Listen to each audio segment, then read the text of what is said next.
Imagine autistic individuals becoming well versed in programming and web designing.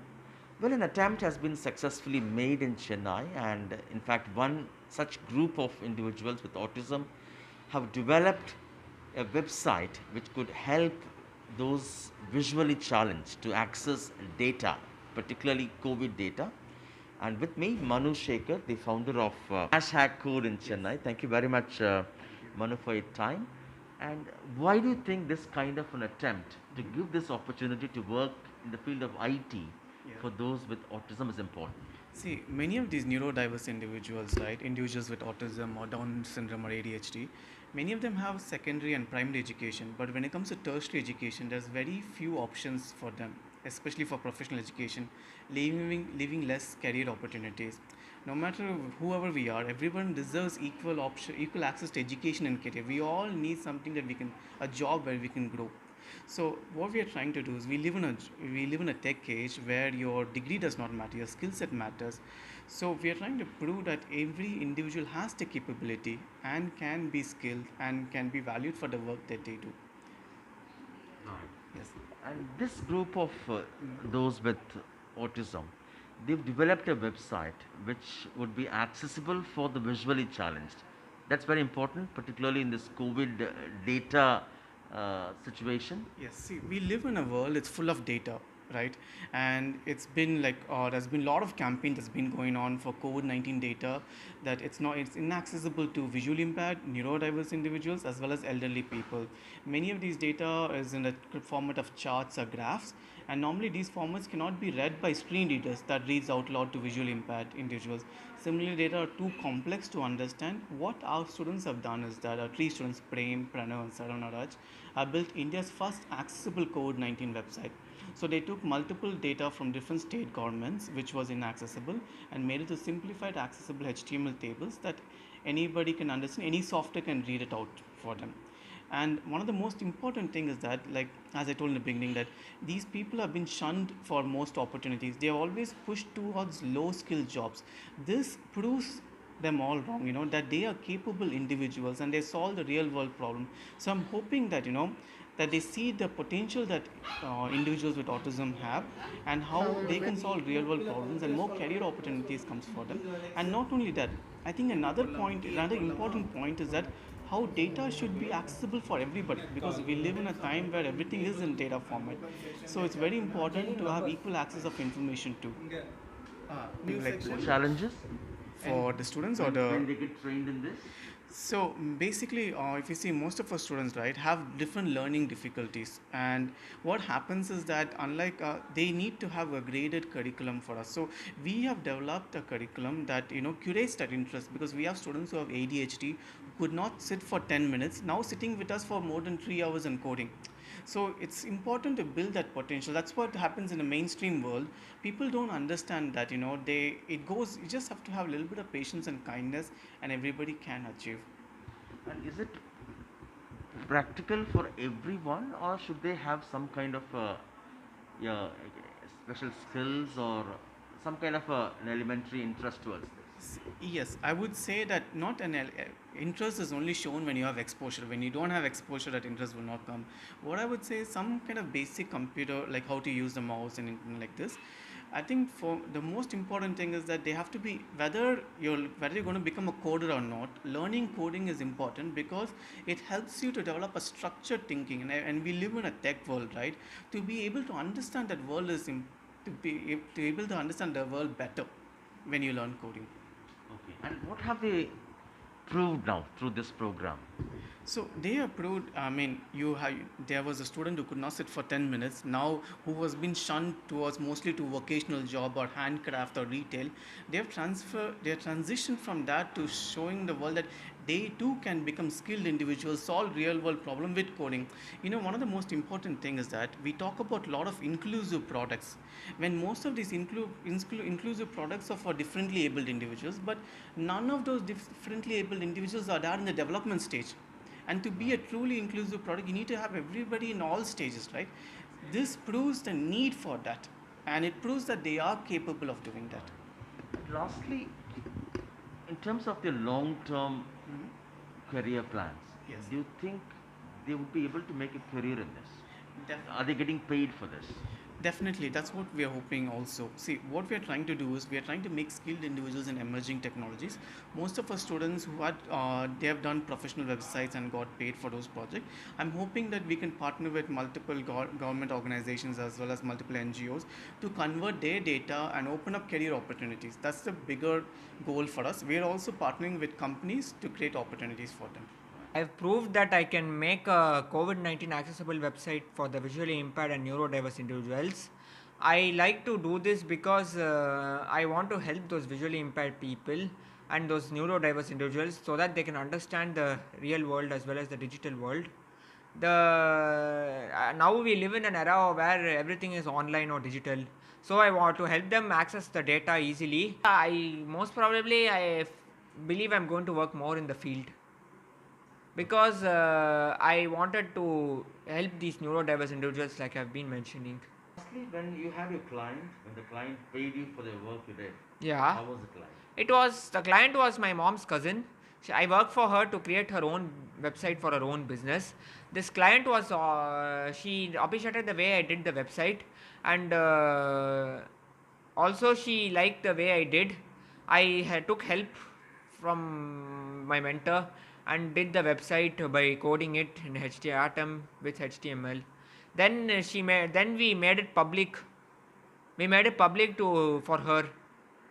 I She also now takes her classes, her yoga classes through this What all have website. you studied in this?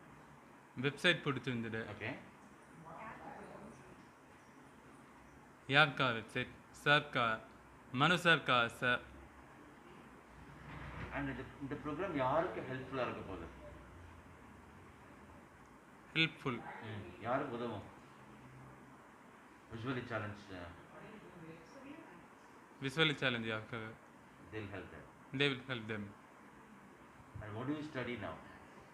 BBA second semester, first semester over next two years. We'll finish your college. Finish in college, sir. Daily, எவ்வளோ நேரம் you work on your computer?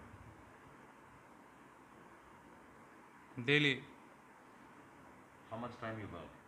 how much time? Half an hour Every day? every day. You love it? Right? You like working on a computer? Yes, sir. My son Prem Shankar is basically neurodiverse student. He has no sitting tolerance, but after learning HTML coding, his sitting tolerance improved. He's very interested of coding. He's already well versed in typing, data entry, but after learning coding, he's very much interested because in HTML coding, for every input we have different output. So he's very much interested in coding. What all he can do now? He can do web designing. Actually, he is the first one to create a website on his name, codewithprem.in. From the beginning, he was very good in typing. So after it has come to a saturation point. So we were a bit worried what to do with for the next level. For that, Manu has helped. He is a mentor now. He has helped. He has taught them coding, and now he is good at creating web designing, web accessibility. So the creative has improved a lot. So he is doing a lot in computers. So his sitting tolerance improved, and he is very much interested in computers also. And actually, this work helps visually impaired people very much to understand. Tell us about that. Yes, sir. Because when we learn the web designing, it may give income for him. But we think it should help to others. So we try web accessibility. Web accessibility means it is used for low vision people, senior citizen people, visually challenged people, for all, and also cognitive skill different level. It should help to them also. So Manu initially